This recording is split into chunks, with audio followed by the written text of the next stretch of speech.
절기상 입동인 오늘 서울 아침 기온이 2도, 대관령은 영하 4도까지 떨어지는 등 올가을 들어 가장 추운 날씨를 보이겠습니다. 낮부터는 기온이 크게 오르며 추위가 누그러들 것으로 보입니다. 어제 김종인 전 비대위원장과 비공개 회동했던 이뉴한 국민의힘 혁신위원장이 오늘은 홍준표 대구시장을 만납니다. 민주당은 의원총회를 열고 이동관 방통위원장과 한동훈 법무부 장관 등에 대한 탄핵소추안 발의 여부 등을 논의합니다. 사기 혐의로 구속된 전청조 씨의 공범 의혹을 받는 남현희 씨가 출국 금지됐습니다. 경찰은 오늘 남 씨를 다시 불러 전 씨와 대질 조사를 진행할 방침입니다. 수도권을 중심으로 빈대 신고가 잇따르면서 공포감이 확산하고 있습니다. 정부는 빈대 대응 총괄을 총리실로 격상하고 4주간 집중 점검, 방제에 나서기로 했습니다. 정부와 여당이 가정용 전기요금은 그대로 두고 산업용 전기요금을 인상하는 방안을 고민하고 있는 것으로 알려졌습니다. 고물가 속 서민 경제와 내년 총선을 고려한 방안으로 보입니다. 가자지구 지상전에 나선 이스라엘군이 가자시티의 심장부에 있다며 시가전이 본격화했음을 시사했습니다. 이스라엘 국방장관은 하마스 소탕을 위한 전쟁이 끝난 뒤 이스라엘이 가자지구를 통치하지는 않을 것이라고 밝혔습니다.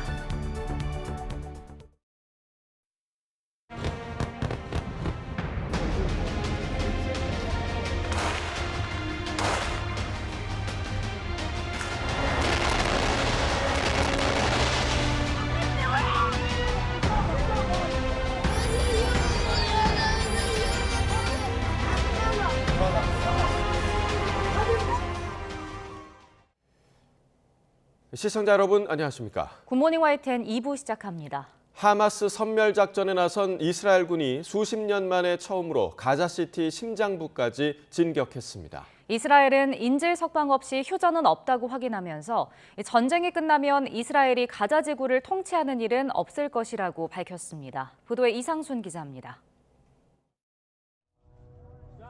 가자지구에 진입한 이스라엘 지상군이 무전으로 공습을 요청하고 있습니다. 목표는 하마스의 땅굴과 연결된 건물입니다. 전면전 대신 국지적 지상전을 택한 이스라엘은 이제 최대 도시 가자시티의 심장부에 도달했습니다. לראשונה בעשרות השנים האחרונות צה"ל נלחם בלב ליבה של העיר עזה, בלב ליבת הטרור. זו מלחמה מורכבת וקשה, ולצערי יש בה גם מחירים.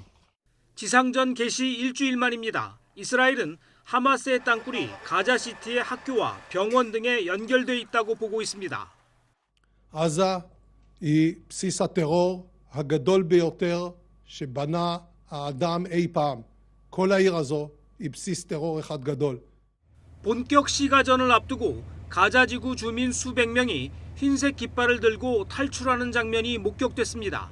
이스라엘군이 열어놓은 민간인 대피 통로를 통해서입니다. 하지만 아직도 민간인 수십만 명이 가자지구 북부에 남아있는 것으로 전해졌습니다. 부상자는 물론 주민들까지 병원 등에 대피해 있지만 누구도 안전을 장담할 수 없습니다. 특히 가자지구 병원 절반이 연료가 바닥나 가동을 중단했습니다. As of yesterday, it's a total of exactly 569, and that is since the 21st of October when the border crossing was open. But none of them has contained fuel, which is still banned by the Israeli authorities. 하지만 이 같은 인도적 위기에도 불구하고 이스라엘의 입장은 여전히 강경합니다. 인질 석방 없이는 휴전도 연료 반입도 없다고 거듭 확인했습니다. Well, there will be no ceasefire, general ceasefire in Gaza without the release of our hostages. As far as tactical little pauses, an hour here, an hour there, we've had them before.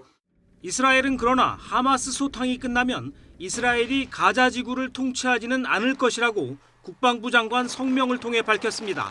이런 가운데 가자지구에선 월요일 하루 300명이 더 숨져 전체 사망자는 1,300명을 넘었습니다. YTN 이상순입니다. 이스라엘 하마스 전쟁 이후 가자지구 처리 문제를 놓고 미국과 이스라엘이 이견을 보일 조짐이 나타나고 있습니다.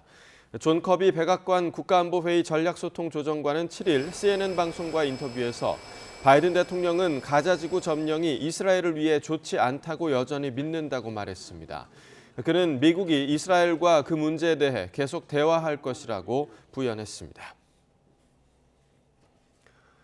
이스라엘이 하마스에 대응해 대대적인 공습과 지상전을 벌이며 민간인 피해가 급증하자 휴전을 촉구하는 목소리가 높아지고 있습니다. 국제사회에서 이스라엘을 비판하는 외교적 압박이 강화되고 각국의 시위도 확산하는 중입니다. 이동우 기자의 보도입니다.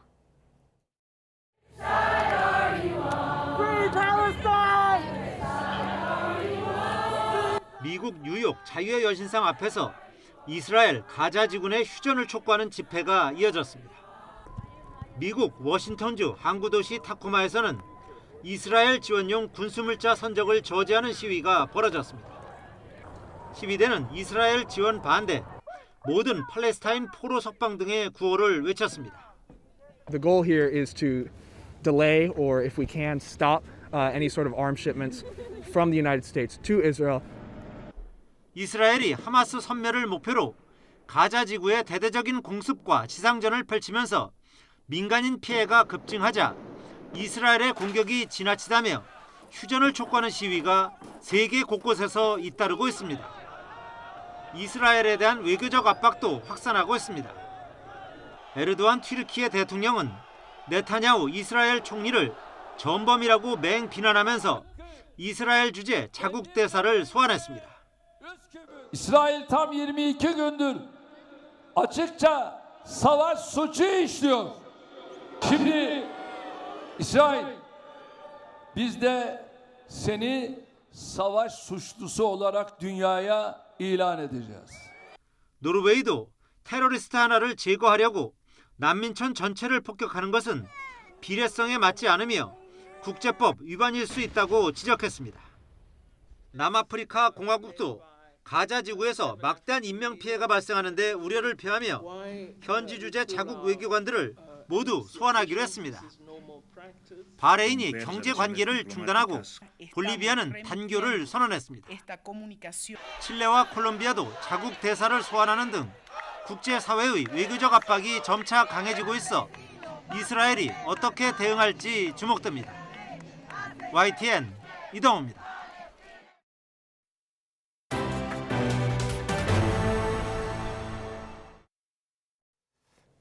절기상 입동인 오늘은 서울 아침 기온이 올가을 들어 가장 낮은 2.3도를 기록하고 있습니다.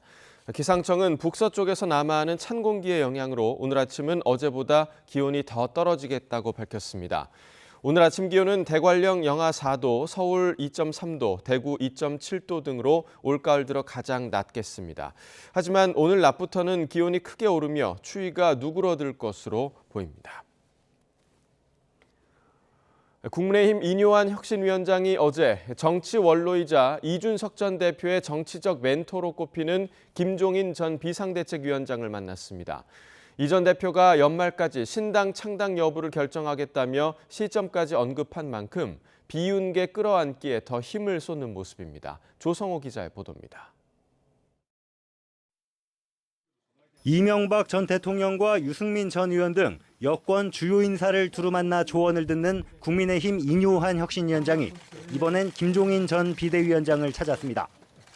민생과 경제, 여당 쇄신 방향 등 여러 현안을 놓고 45분가량 대화를 나눴습니다. 처방은 참 잘했는데 환자가 그 약을 안 먹으면 어떡할 거냐. 그 약을 먹어야 된다. 실제로 변화를 이끌어내야 된다. 김 전 비대위원장이 이준석 전 대표의 정치적 멘토로 불리는 만큼 이준석발 신당론을 논의했는지 관심이 쏠렸지만 인 위원장은 말을 아꼈습니다. 김 전 비대위원장도 이 전 대표 얘기는 전혀 하지 않았다고 선을 그었습니다.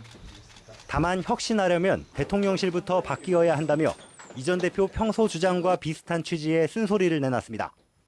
용산에서 영향력을 행사를 해야지 문제가 해결이 되는 것이지 당이야 뭐 거기만 쳐다보고 있는 사람들인데 거기서 변화가 있겠어? 이건 아직까지 약효가 잘 나오지 않는 거거든요. 두 사람의 만남과 상관없이 이 전 대표 그리고 유승민 전 의원을 중심으로 한 비윤계 신당설은 수면 위로 빠르게 떠오르고 있습니다.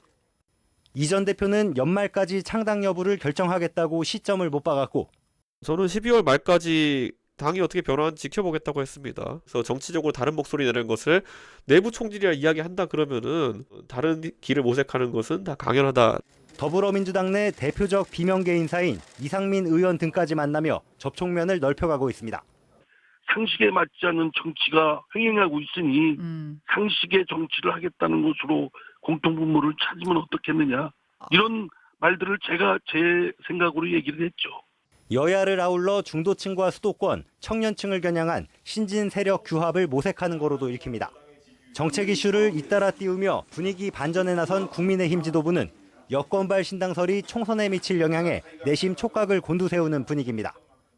어렵사리 세운 우리 이제 윤석열 정부가 성공할 수 있도록 함께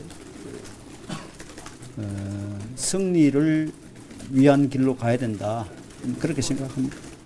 물론 이준석발 신당이 양향자 의원, 금태섭 전 의원 등 야권 출신이 주축인 제3지대와 연대를 꾀해 여당보다 야당 표심에 영향을 줄 거란 관측도 있습니다. 과거 바른정당 실패 사례를 근거로 신당 창당이 현실화하긴 어려울 거란 회의적 전망도 여전합니다. 내년 총선을 위한 여당 쇄신 국면에서 여권발 신당론이 변수로 떠오른 가운데 이뇨한 혁신위원장은 오늘 홍준표 대구시장을 만나 비주류를 끌어안는 통합 행보를 이어갑니다. YTN 조성호입니다. 더불어민주당이 오늘 의원총회를 열고 이동관 방송통신위원장과 한동훈 법무부 장관 등에 대한 탄핵소추안 발의 여부 등을 논의합니다. 이 자리에선 해병대원 순직 사건 수사 외압 의혹과 오송 참사 그리고 윤석열 정부의 방송 장악 의혹에 대한 국정조사 추진을 당론으로 정할지도 다뤄질 예정입니다. 국민의힘 윤재옥 원내대표는 민주당이 이동관 방통위원장 등에 대한 탄핵안 발의를 검토하는 것과 관련해 탄핵 중독으로 금단 현상이라도 생긴 것이냐고 비판했습니다. 윤 원내대표는 어제 원내대책회의에서 임명된 지 75일째를 맞이하는 이 위원장까지 탄핵을 추진하겠다는 건 신사협정과 정책 경쟁을 내팽개치고 무한 정쟁을 해보자는 이야기와 다르지 않다며 이같이 말했습니다. 내년 총선을 앞두고 김포시를 비롯한 경기도 인접도시의 서울 편입론을 꺼내든 국민의힘이 올해 안에 관련법 발의와 같은 가시적인 성과를 내겠다고 밝혔습니다. 민주당은 여당이 얄팍한 선거 전략으로 국토 편가르기를 선택했다며 국회에 국가균형발전 TF를 설치해 나라의 미래를 논의하자고 역제안했습니다. 나혜인 기자입니다. 서울, 부산, 광주의 3축 메가시티를 기치로 내건 국민의힘 뉴시티 프로젝트 특별위원회는 첫 회의에서 그래도 시작은 서울이라는 점을 분명히 했습니다. 세계적으로 경쟁력 있는 도시와 비교하면 서울은 여전히 좁다며 김포 등 인접지역 주민 의견을 수렴해 연말까지 편입 법안을 마련하기로 했습니다. 수도 서울이 국제도시, 세계 5대 국제도시 안에 진입할 수 있도록 해야 된다는 거죠. 12월쯤까지는 법률안이 특별법이 됐던 일반법이 됐던 당과 조율해 서울 광역화 문제를 내년 총선 공약 카드로 활용할 수 있다는 뜻도 조심스럽게 내비쳤습니다. 법안을 마련해도 다수당인 민주당의 호응 없인 국회 문턱을 넘기 어려운 만큼 유권자들에게 22대 국회에서 추진할 힘을 달라고 호소하겠다는 전략입니다. 인구가 300만 대 1000만으로 나뉘면요. 도가 하나 생기거든요. 국민들이 거기에 들어가는 비용이 얼마가 선제적으로 투자될 거라는 것을 아시는 순간 아마 이것이야말로 졸속이고 신중론을 유지해온 민주당은 여당이 선거를 앞두고 국민 편가르기도 모자라 국토 편가르기에 나섰다고 날을 세웠습니다. 수도권 집중 완화는 이미 수십 년 논의해 사회적으로 합의된 국가적 과제라며 국회에 국가균형발전 TF를 설치하자고 역제안했습니다. 지난 대선 당시 내걸었던 이른바 5극 3특, 즉 전국을 5개 권역, 3개 특별자치도로 재구축하자는 공약도 다시 소환했습니다. 김영삼 정부 이래로 모든 정부가 일관되게 추진해온 국가균형발전 정책을 국민의힘의 얄팍한 총선 전략을 위해 파기할 수는 없습니다. 그 자체가 국민 기만입니다. 교통난에 시달리는 김포 시민을 향해선 서울 지하철 5호선 연장을 위한 예비 타당성 조사 면제를 당론으로 추진하겠다고 약속했습니다.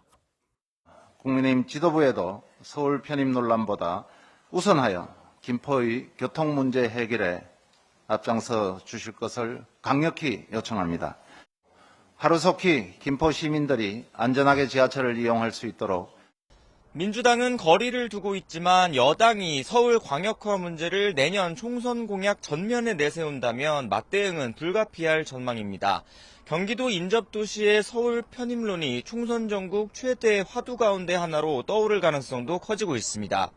YTN 나힌입니다. 경부고속도로에서 차량 5대가 연달아 추돌하면서 모두 15명의 부상자가 발생했습니다. 경기 남양주에선 15층짜리 아파트에서 불이 나 100명이 넘는 주민이 긴급 대피했습니다. 사건 사고 소식 김철희 기자가 보도합니다. 버스 앞 유리창이 무언가에 강하게 부딪힌 듯 하얗게 변했고 그 앞으로 문 열린 버스 여러 대가 도로 한쪽에 멈춰 서 있습니다. 경부고속도로 죽전휴게소 서울 방향 부근에서 연쇄 추돌 사고가 난 건 어제 오후 8시쯤.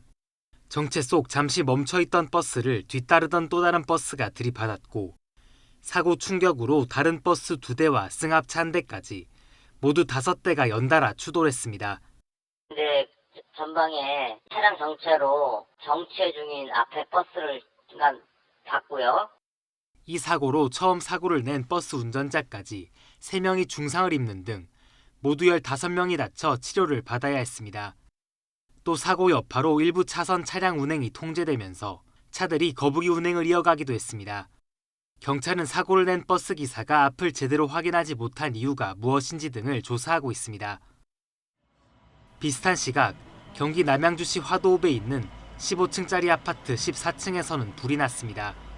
이 불로 주민 3명이 연기를 마셔 병원으로 옮겨졌는데 다른 주민 100여 명도 초겨울 추위 속 연기를 피해 대피해야 했습니다.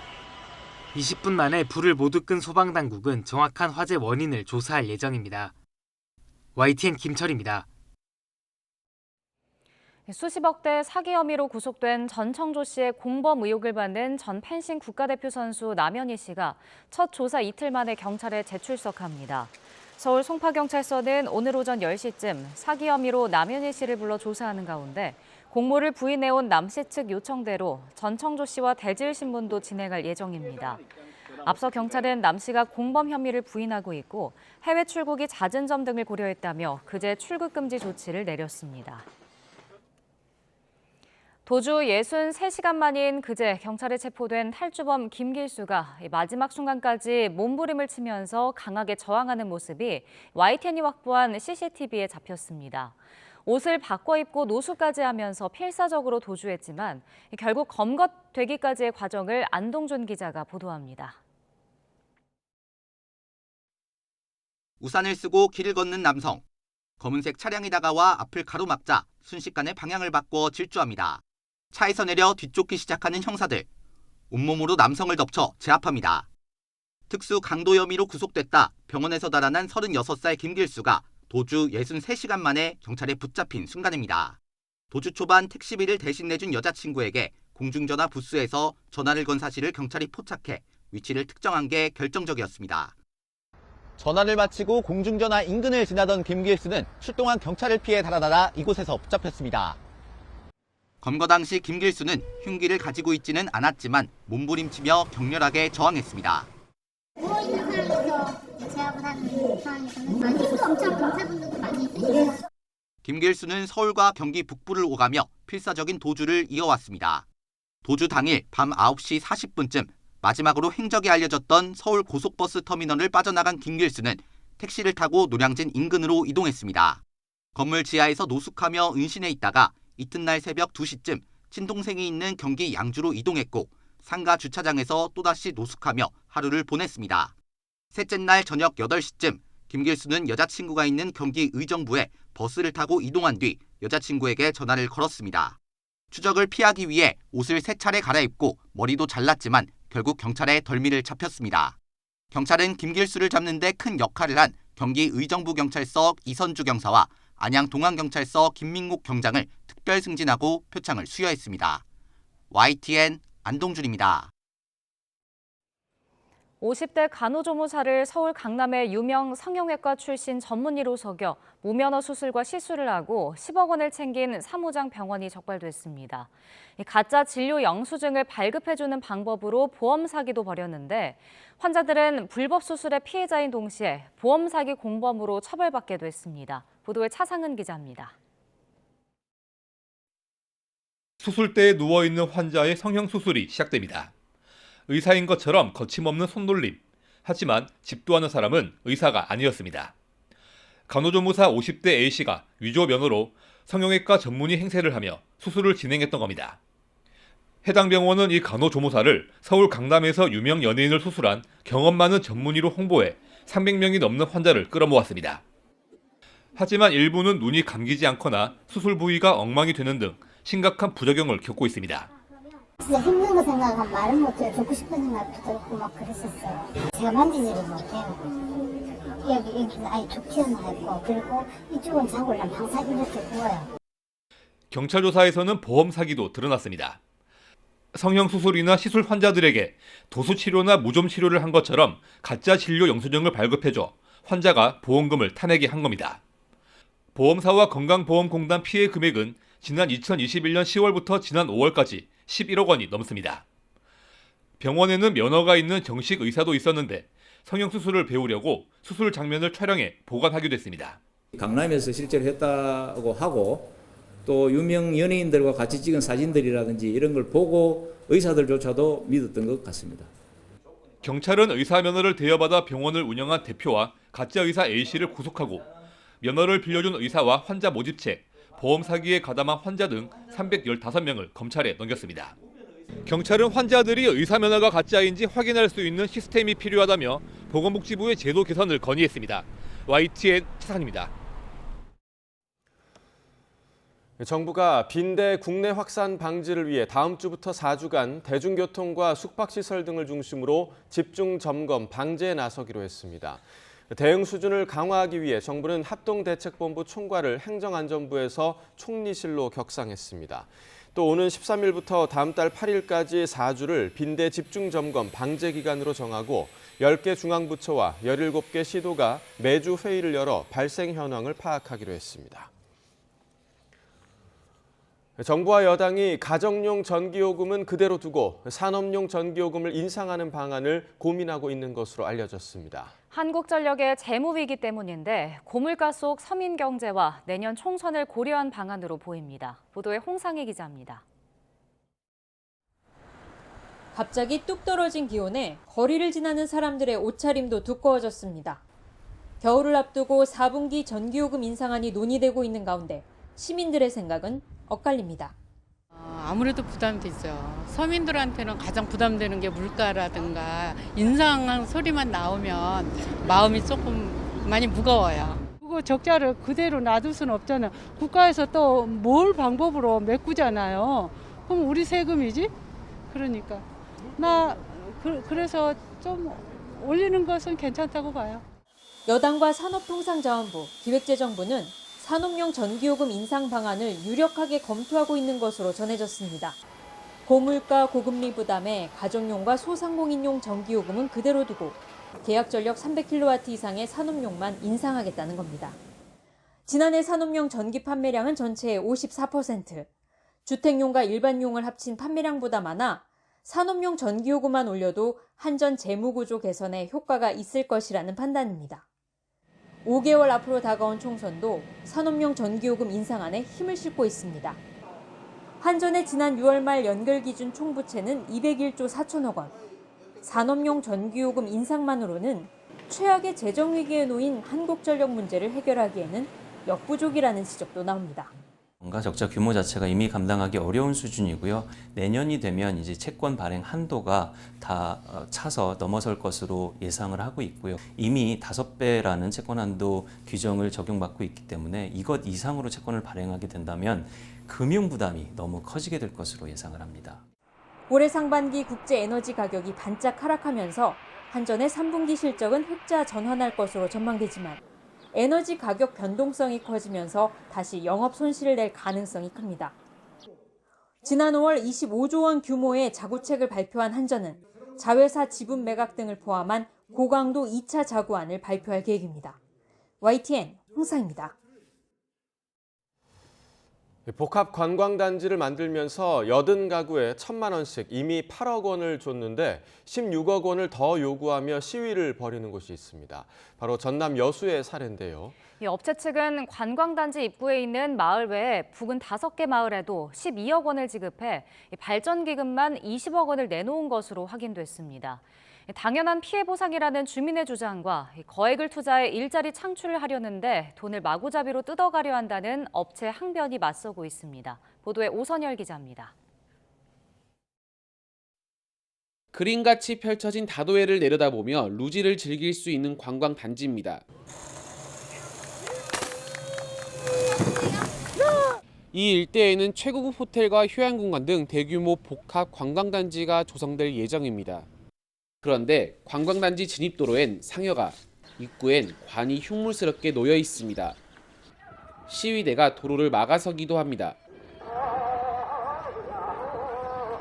유명 성악가를 초청해 공연하려고 하는데 주민들은 배를 타고 가까이 와 꽹과리를 치며 시위도 벌였습니다. 우리는 영업 방해 안 했고 한마디로 정당적으로 집회 허가를 내서 법 테두리 안에. 주민들은 지난 2021년 협상 당시 녹취록을 근거로 16억 원의 보상금을 추가로 요구하고 있습니다. 사업자와 약속한 맨손업 피해 보상비 24억 원 가운데 2021년에 지급받은 8억 원을 제외한 남은 금액이란 겁니다. 타협을 해서 24억을 주기로 확정을 하고 지금 돈이 없으니까 8억은 그때 당시 주고 나머지 16억은 2년 거치 분할 송환하겠다라고 해서 사장을 만나서 이 약속 이행이 어떻게 됐냐 하니까 이제 나 몰라라.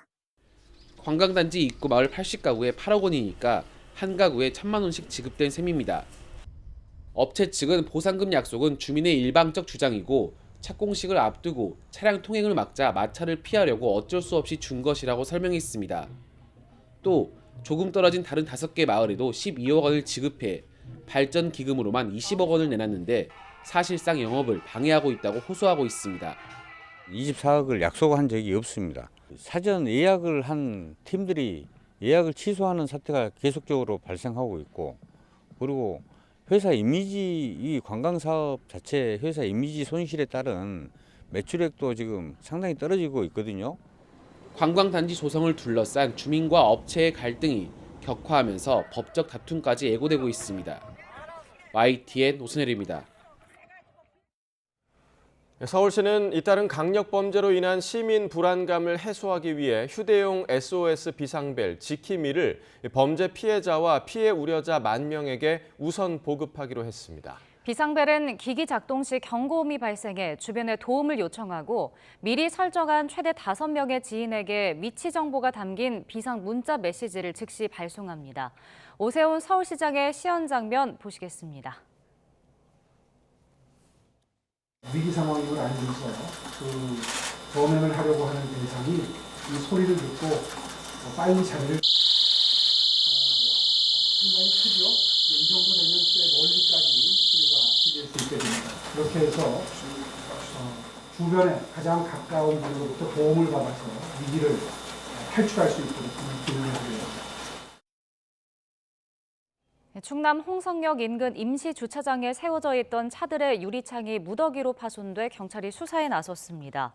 충남 홍성경찰서는 어제 오전 8시쯤 홍성역 영무원의 신고를 받고 현장에 가보니 차 20대 유리창이 파손돼 있었다고 밝혔습니다. 피해를 본 차 일부에서는 블랙박스 메모리 카드가 없어지고 금품이 도난된 것으로 전해졌습니다. 경찰은 용의자가 금품을 훔치기 위해 차 유리창을 파손한 것으로 보고 정확한 피해 규모 등을 확인하며 수사를 벌이고 있습니다. 겨울의 첫 번째 절기 입동인 오늘은 어제보다 옷차림 더 따뜻하게 하고 나오셔야겠습니다. 아침 공기가 한층 더 차가워졌는데요.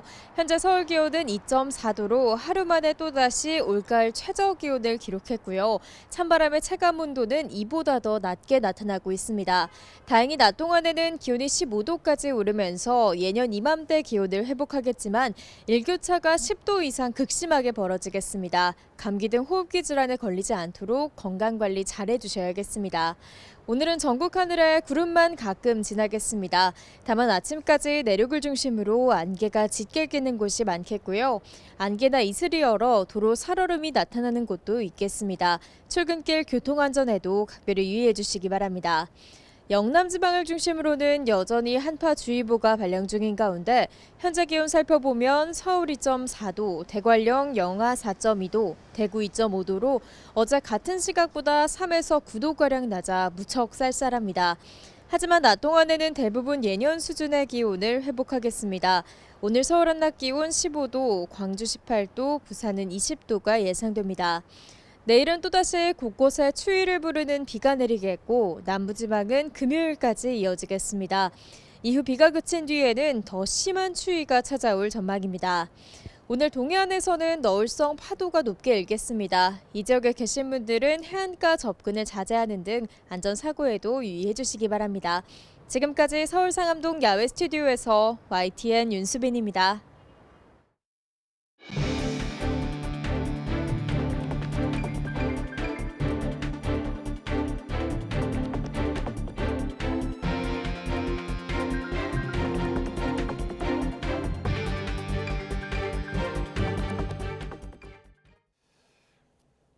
박민 KBS 사장 후보자에 대한 국회 인사청문회에서 후보자의 적격성을 놓고 여야가 공방을 벌였습니다. 청탁금지법 위반 의혹 등을 문제 삼는 야당에 맞서 여당은 KBS 정상화를 이끌 적임자라며 엄호했습니다. 김대겸 기자입니다. 박민 KBS 사장 후보자 인사청문회는 초반부터 진통을 거듭했습니다.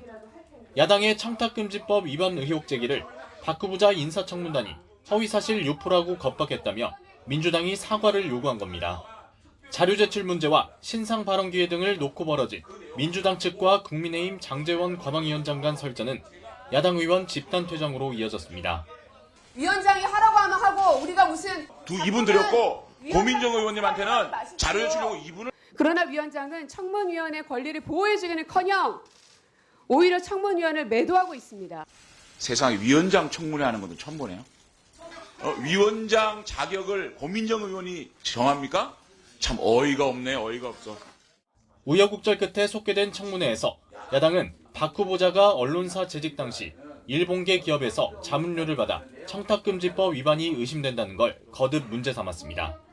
후보자가 이미 겸직을 하고 나서 차후에 이해충돌 문제가 있을 수 있다는 것을 인지하고 뒤늦게 무급 휴직 신청서를 제출한 것으로 보이는데 어떻습니까? 그건 제 행위 자체가 일단 청탁금지법에 적용되는 행위가 아니고요.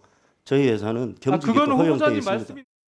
낙하산 인사라는 비판도 빼놓지 않았는데 박 후보자는 언론계 경력을 내세우며 적극 반박했습니다.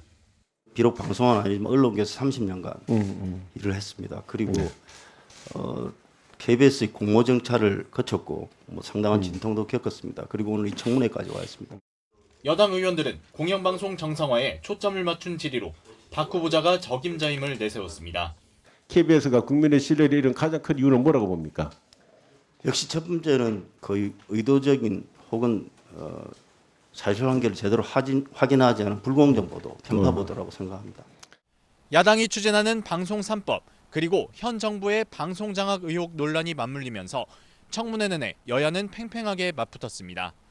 인사청문 보고서 채택도 난항이 예상되는데 대통령실의 청문 보고서 재송부 요청에 이은 임명 강행이 또 한 번 현실화할 경우 여야 대치는 더욱 가팔라질 것으로 보입니다. YTN 김대겸입니다.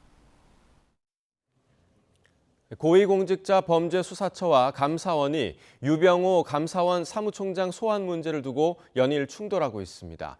감사원은 공수처가 협의 없이 일방적으로 소환을 통보했다고 주장했는데 김진욱 공수처장은 추가로 소환에 불응할 경우 강제 수사에 나서겠다는 뜻을 피력했습니다. 백종규 기자입니다. 전현희 전 국민권익위원장 표적감사 의혹을 수사 중인 고위공직자 범죄수사처. 최근 20여일간 유병호 감사원 사무총장에게 피의자 신분으로 조사받으라고 여러 차례 통보했습니다. 그런데 유 사무총장이 거듭 불응하자 공수처장이 국회에서 직접 입장을 밝혔습니다. 지금 4번 불응했습니다. 5번째 불렀습니다. 이번에도 안 나오면 체포영장 하실 겁니까? 저희가 법이 허용한 수단을 사용하겠습니다. 이거. 강제 수사에 나서겠다는 의지를 공개적으로 드러내며 유 사무총장을 압박하고 나선 겁니다. 공수처장 임기가 2달밖에 안 남아 막무가내 버티기로 일관하는 게 아니냐는 관측엔 임기 만료인 내년 1월까지 반드시 사건 진상을 규명하겠다고 강조했습니다. 지금 감사원 국가의 감사기관이 의혹에 휩싸였다는 것 자체가 조차 바람직하지 않은 일이기 때문에 빨리 의혹이 해소되는 게 저는 바람직하다고 생각합니다. 강력한 의지를 가지고 비슷한 시각 유 사무총장 측 변호인단은 감사원을 통해 참고자료 형태의 입장문을 냈습니다. 공수처가 감사원의 업무 관행 이해가 부족한 채로 조사를 이어가는 등 감사원 권위와 신뢰를 훼손해 유감이라고 밝혔습니다. 또 공수처의 출석 요구는 피의자와 변호인 등과 협의를 거치지 않은 일방적 통보란 점을 거듭 주장했습니다. 반면 공수처는 상식적으로 협의가 없었겠느냐고 불편한 기색을 드러냈는데 유 사무총장이 또다시 소환에 응하지 않을 경우 공수처가 추가 출석 요구 없이 곧장 체포영장을 청구할 가능성도 커지기로 했습니다. 이렇게 되면 공수처와 감사원 두 기관의 정면 충돌이 불가피해져 이번 주가 감사원 수사의 분수령이 될 전망입니다. 이런 가운데 피의자 신분인 유 사무총장의 변호인단 입장이 감사원 공식 자료로 배포된 것을 두고도 헌법상 독립기관을 사유화한 게 아니냐는 비판이 안팎에서 제기되기도 했습니다. YTN 백종규입니다. 유동규 전 성남도시개발공사 본부장이 대장동 위례 신도시 사건 재판의 증인으로 나와 처음에는 의혹을 다 떠안고 책임질 생각이었다고 밝혔습니다. 유 전 본부장은 어제 더불어민주당 이재명 대표의 대장동 사건 재판에서 대장동 의혹이 처음 제기되기 시작한 재작년 9월 정진상 민주당 대표실 정무조정실장 등과 함께 언론과 수사 대응 방안을 의논했다고 증언했습니다. 이 과정에서 정 전 실장에게 책임지고 묻고 갈 테니 꿋꿋하게 하라고 말했다며 정 전 실장과 이재명 대표를 지키기 위해 극단적 선택까지 생각한 것이라고 말했습니다. 공매도 금지 이틀째인 어제 우리 증시는 급락한 채 마감했습니다. 그제까지만 하더라도 폭등했던 증시가 하루 만에 급락세로 돌아서면서 코스닥 시장에서는 오전 한때 매도 사이드카까지 발동됐습니다. 엄윤주 기자가 보도합니다. 공매도 금지 첫날 코스피 코스닥 할 것 없이 우리 시장 모두 급등했습니다. 하지만 하루 만에 분위기는 달라졌습니다. 하락 출발한 코스피는 낙폭을 키우기 시작하더니 2% 넘게 하락 마감했습니다. 코스닥도 마찬가지였습니다. 0.32% 오른 채 거래를 시작했지만 상승세를 이어가지 못했습니다. 특히 상한가를 치며 반짝 급등했던 2차전지 관련주들이 맥을 못 추면서 지수 하락을 견인했습니다. 코스피든 코스닥이든 시가총액 상위에 2차전지 대형주들이 많이 몰려 있거든요. 이들 종목이 어제는 대폭등, 오늘은 상당히 좀 낙폭을 키우면서 시장을 위아래로 흔들고 있다라고 볼 수 있겠습니다. 이로 인해 오전 한때 코스닥 시장에선 프로그램 매도 호가 효력을 5분 동안 정지시키는 사이드카까지 발동됐습니다. 그제 급등세로 매수 사이드카가 발동됐던 것과 정반대 상황이 펼쳐진 겁니다. 일부 뒤돌림 매물이 좀 나왔다라고 보시면 될 것 같습니다. 그게 이제 외국인의 현 선물 매도가 나왔고 특히 선물 매도로 인한 프로그램 매도로 기관 투자가들의 매도 또한 확대되면서 지수가 하락을 했다. 이 때문에 전문가들은 주가 급등락은 당분간 불가피하다며 변동성이 다소 클 것으로 전망했습니다. 이런 가운데 석 달 만에 최저치를 기록한 원달러 환율도 4거래일 만에 오름세로 돌아섰습니다. YTN 엄윤주입니다. 부산에서 국내 최대 외국인 투자 유치 행사가 열리고 있는 가운데 정부가 미래 첨단 산업 분야에서 1조 원 넘게 투자받았습니다. 산업통상자원부는 어제 부산 백스코에서 열린 인베스트 코리아 서밋에서 미래차와 반도체, 양자 컴퓨팅 등 첨단 산업 분야 5개 글로벌 기업이 1조 2천억 원대 투자를 결정했다고 밝혔습니다. 박문규 산업부 장관은 한국의 높은 산업 경쟁력과 자유무역협정 네트워크 등을 강점으로 첨단 산업을 육성해 나가겠다고 밝혔습니다. SNS나 메신저로 접근해 친분을 쌓은 뒤 사기를 치는 걸 로맨스 스캠 범죄라고 합니다. 보통 신분을 속여 위급한 상황에 놓인 척 돈을 뜯어내는 경우가 대부분인데 최근엔 부업을 빌미로 투자를 유도하는 등 수법이 진화하는 모양새입니다. 보도에 박정현 기자입니다. 30대 직장인 A씨는 지난 9월 외국인 친구를 소개해주는 앱에서 만난 일본인 친구로부터 솔깃한 제안을 받았습니다. 자신이 운영하는 온라인 쇼핑몰 한 달 순수익이 5만 달러가 넘는다며 부업으로 해보라고 추천받은 겁니다. 쇼핑몰을 운영하면 수수료를 25%나 챙길 수 있다고 꼬드겼습니다. 주문을 먼저 받고 물건값은 나중에 입금하는 방식이라 소액으로도 시작할 수 있다는 말에 A씨는 만난 적도 없는 친구의 제안을 덜컥 받아들였습니다. 직장인이다 보니까 직장인에 대한 그 제약 없이 좀 간편하게 휴대폰 하나로만 운영을 할 수 있다는 메리트를 믿고 처음에 접근을 좀 했었습니다. 쇼핑몰 운영 초반엔 아무 문제가 없어 보였습니다. 주문이 들어온 물건의 대금을 사이트가 안내하는 계좌로만 넣으면 얼마 뒤 물건값과 수수료가 포인트 형태로 쌓였고 초반엔 현금으로도 바꿀 수 있었습니다. 하지만 모두 가짜였습니다. 주문은 계속 들어왔지만 사이트에서 포인트 사용을 제한해 수중에 가진 돈을 넣도록 유도한 겁니다. 돈을 다 써서 대금을 치르지 못하자 사이트는 사흘 만에 A씨 쇼핑몰을 폭파했고 A씨는 결국 투자했던 5,600만 원을 고스란히 날렸습니다. 일본인 친구에게 따져보려 했지만 이미 연락을 끊고 잠적한 뒤였습니다.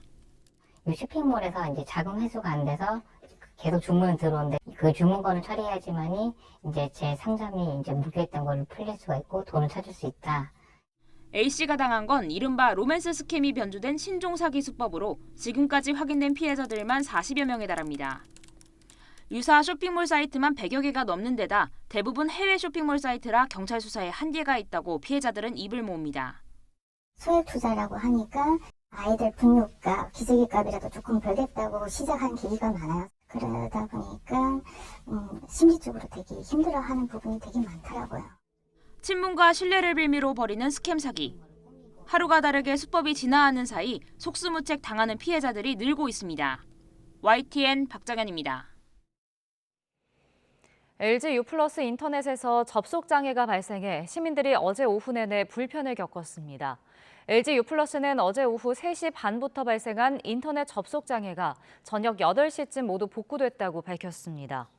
LG U+ 측은 IP를 할당하는 장비에 오류가 생겨 가입자들이 이용하는 서비스에 장애가 발생했다며 이번 장애가 해킹이나 디도스 공격에 의한 것은 아니라고 설명했습니다.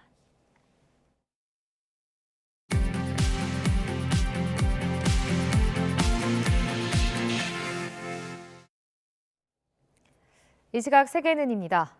7년 만에 방중한 호주 총리가 시진핑 주석과 리창 총리 등 중국 수뇌부와 잇따라 만났습니다. 2016년부터 이어져 온 총성 없는 전쟁에 마침표를 찍고 중단됐던 연례 총리 회담도 복원하기로 했습니다. 강정규 베이징 특파원이 전해드립니다. 시진핑 중국 국가주석과 앤서니 앨버니지 호주 총리가 손을 맞잡았습니다. 1973년 호주 총리의 첫 중국 방문과 수교 50주년을 기념하는 만남입니다.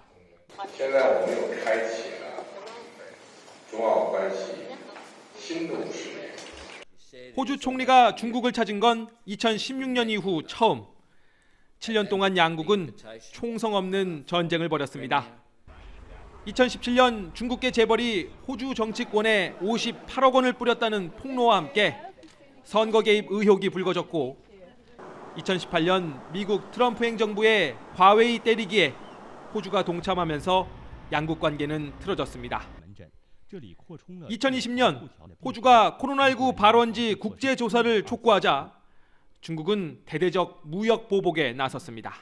China is an aggressor, China wants to see us as a vassal state. 还有一个，澳大利亚它是站在中国鞋底的口香糖，很难蹭掉。 그러나 호주산 석탄 금수 조치는 중국 내 극심한 전력난이란 부메랑으로 되돌아왔습니다. 국제사회의 중국 위협론을 자극해 오커스와 쿼드 출범 등을 앞당겼다는 지적도 나옵니다. 서로 상처만 남긴 싸움을 뒤로 한 채 최근 양국이 관계 회복에 나선 건 경제적 공생관계 때문입니다. 호주 수출의 30%를 차지하는 중국. 반대로 중국은 철광석을 비롯한 주요 원자재 수입을 호주에 의존하고 있습니다. And that a strong relationship between our two countries will be beneficial into the future. 앨버니지는 시진핑에 이어 리창 총리와도 만나 2016년 이후 중단된 연례 회담도 복원키로 했습니다. 베이징에서 YTN 강정규입니다. 내년 미국 대통령 선거의 향방을 결정할 6개 경합주에서 민주당과 공화당에 속하지 않은 제3후보가 뛰어들 경우 판세가 바뀌는 것으로 나타났습니다. 7일 뉴욕타임스에 따르면 지난달 22일부터 이달 3일까지 6개 주 3,600여 명의 유권자를 상대로 무소속 출마를 선언한 로버트 케네디 후보를 포함해 여론조사를 한 결과 케네디는 24%의 지지를 받았습니다. 도널드 트럼프 전 미국 대통령이 우크라이나를 방문해달라는 젤렌스키 대통령의 제안을 거절했다고 우크라이나 매체 유로마이단 프레스가 미국 뉴스맥스를 인용해 현지 시간 7일 보도했습니다. 트럼프 전 대통령은 성명을 통해 젤렌스키 대통령을 매우 존경하지만 지금은 우크라이나에 가기에 부적절할 것이라고 밝혔습니다. 최고 등급의 폭설 경보가 발령됐던 중국 북동부 헤이룽장성에서 체육관이 무너지며 중학생 3명이 숨졌습니다. 붕괴 당시 체육관 안에서 농구를 하던 중학생 7명 중 3명은 건물이 무너질 조짐을 보이자 서둘러 밖으로 대피했습니다. 그러나 나머지 4명은 미처 빠져나오지 못하고 매몰됐으며 이들 중 1명은 소방대에 의해 구조됐지만 3명은 숨진 채 발견됐습니다. 인도네시아인이 가장 가고 싶은 나라 1위로 한국을 꼽았으며 60%가 넘는 인도네시아인들이 한국을 자국 발전 모델로 삼기에 적합하다고 답한 것으로 나타났습니다. 한국을 고른 이유로는 임금 수준이 높아서가 가장 많았고 이어 일자리를 찾기 위해 교육 수준이 좋아서 아이돌을 만나기 위해 순으로 나타났습니다. 지금까지 이 시각 세계는이었습니다.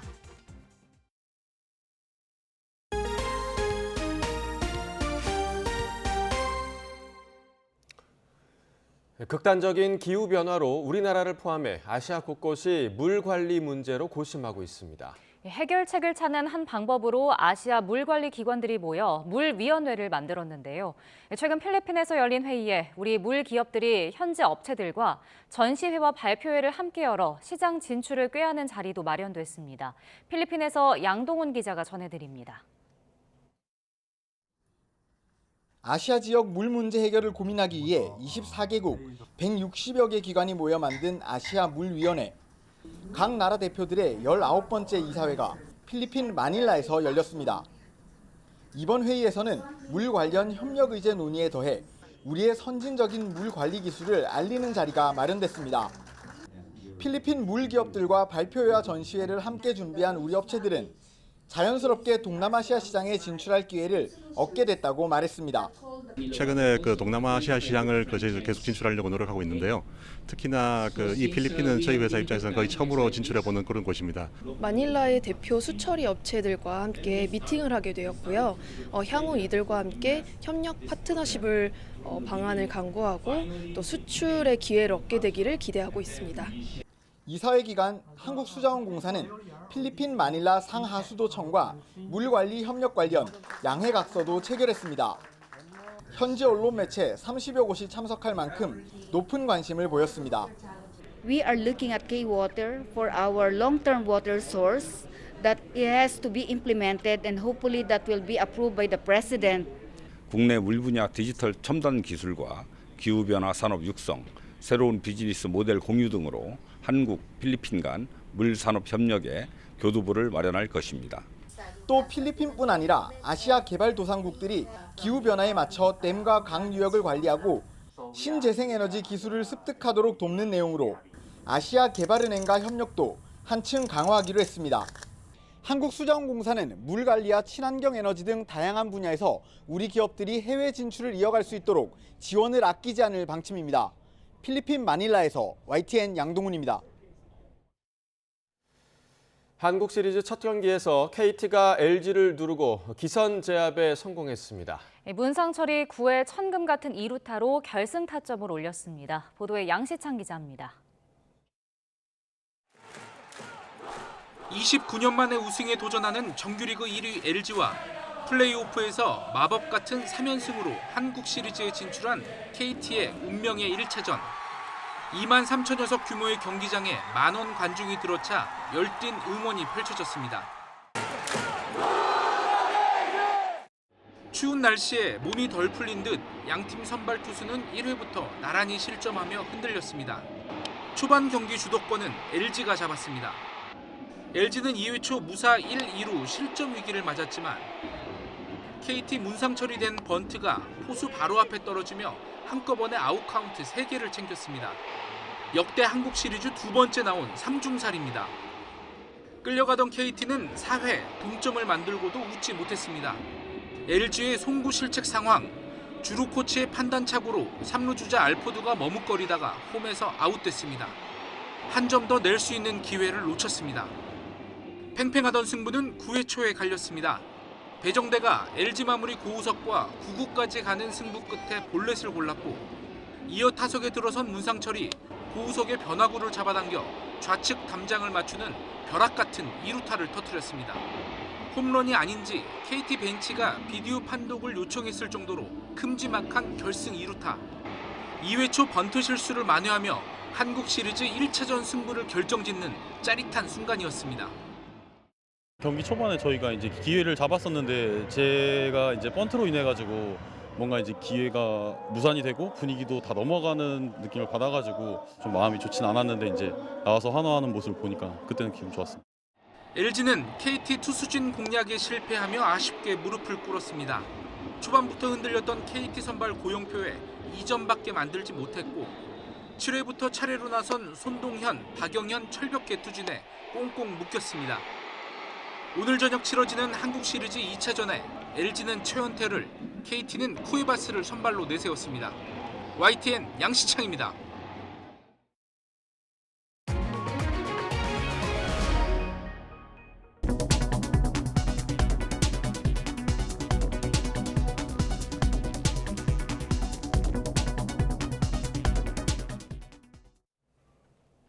굿모닝 YTN 2부 마칩니다. 잠시 후 6시 50분 3부에서 뵙겠습니다.